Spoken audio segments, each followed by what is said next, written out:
Hello बच्चों, नमस्कार आप सभी को।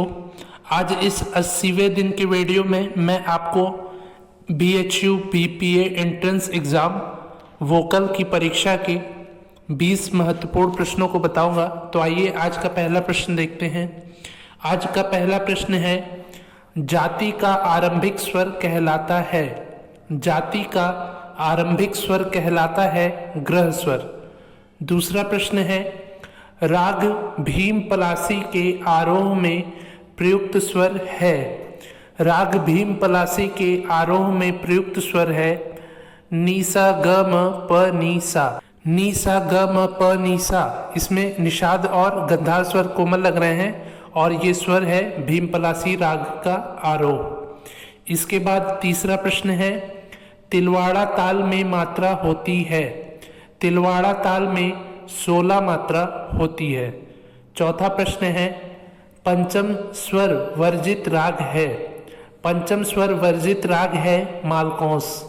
मालकौस राग में आरोह और अवरोह दोनों में पंचम स्वर वर्जित होता है, यानी कि नहीं लगता है। ठीक है। पांचवा प्रश्न है, उत्तर भारतीय हिंदुस्तानी शास्त्रीय संगीत के अंतर्गत एक सप्तक में स्वर होते हैं। उत्तर भारतीय हिंदुस्तानी शास्त्रीय संगीत के अंतर्गत एक सप्तक में स्वर होते हैं 12। इसके बाद छठवां प्रश्न है, राग भूपाली का वादी संवादी स्वर है। राग भूपाली का वादी संवादी स्वर है गंधार और धैवत। गंधार स्वर वादी है और धैवत स्वर संवादी स्वर है। ठीक है। सातवां प्रश्न है, ध्वनि की तारता निर्भर करती है। ध्वनि की तारता निर्भर करती है प्रति सेकंड आंदोलन पर।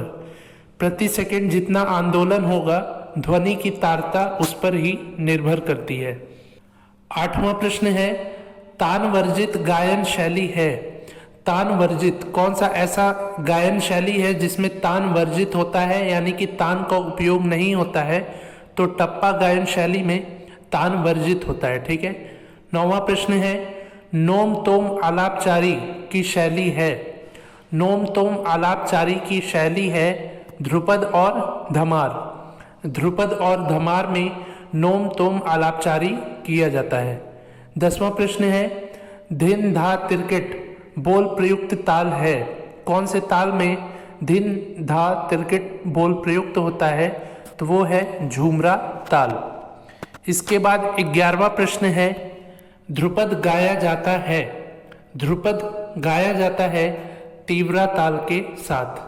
तीव्रा ताल के साथ संगत में ध्रुपद गाया जाता है।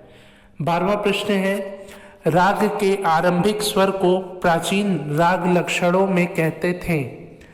राग के आरंभिक स्वर को प्राचीन राग लक्षणों में कहते थे ग्रह स्वर। राग के आरंभिक स्वर को प्राचीन राग लक्षणों में ग्रह स्वर कहते थे। 13वां प्रश्न है, धमार ताल की मात्रा है।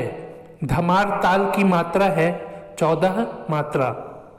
14वां प्रश्न है, क धिट धिट धा बोल वाली ताल है। तो ये बोल है धमार ताल का। इसके बाद 15वां प्रश्न है, भातखंडे जी का जन्म हुआ।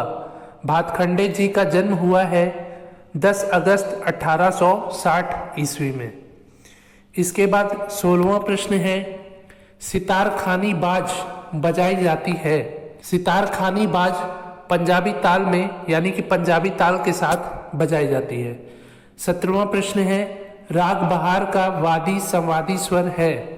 राग बहार का वादी स्वर मध्यम और संवादी स्वर षड्ज है। ठीक है। 18वां प्रश्न है, तान के प्रकार हैं।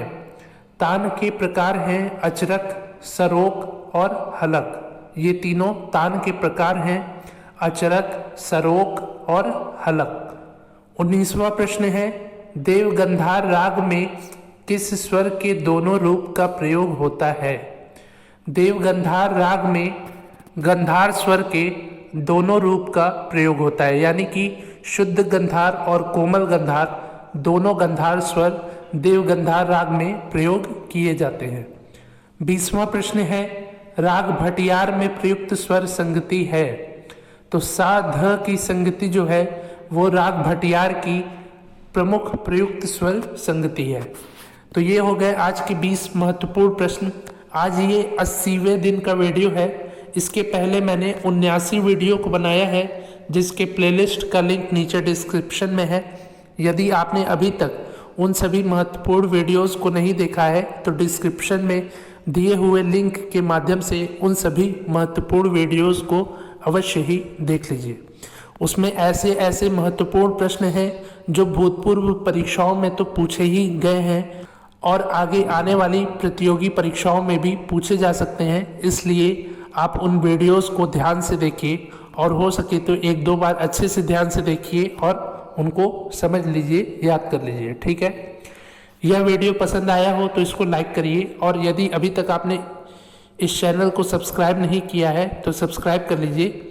इस चैनल पर प्रतिदिन शाम 5 बजे एक नई वीडियो आती है जिसके माध्यम से आपको भूतपूर्व संगीत की प्रतियोगी परीक्षाओं को बताया जाता है, उसमें दिए गए प्रश्नों को हल कराया जाता है और जो आगे प्रतियोगी परीक्षाओं में पूछे जा सकते हैं प्रश्न उनको भी बताया जाता है। ठीक है, तो प्रतिदिन ऐसी ही वीडियोस को देखने के लिए आप हमसे ऐसे ही जुड़े रहिए, इस चैनल को सब्सक्राइब करिए। तो मिलते हैं अगले वीडियो में, तब तक के लिए नमस्कार, धन्यवाद।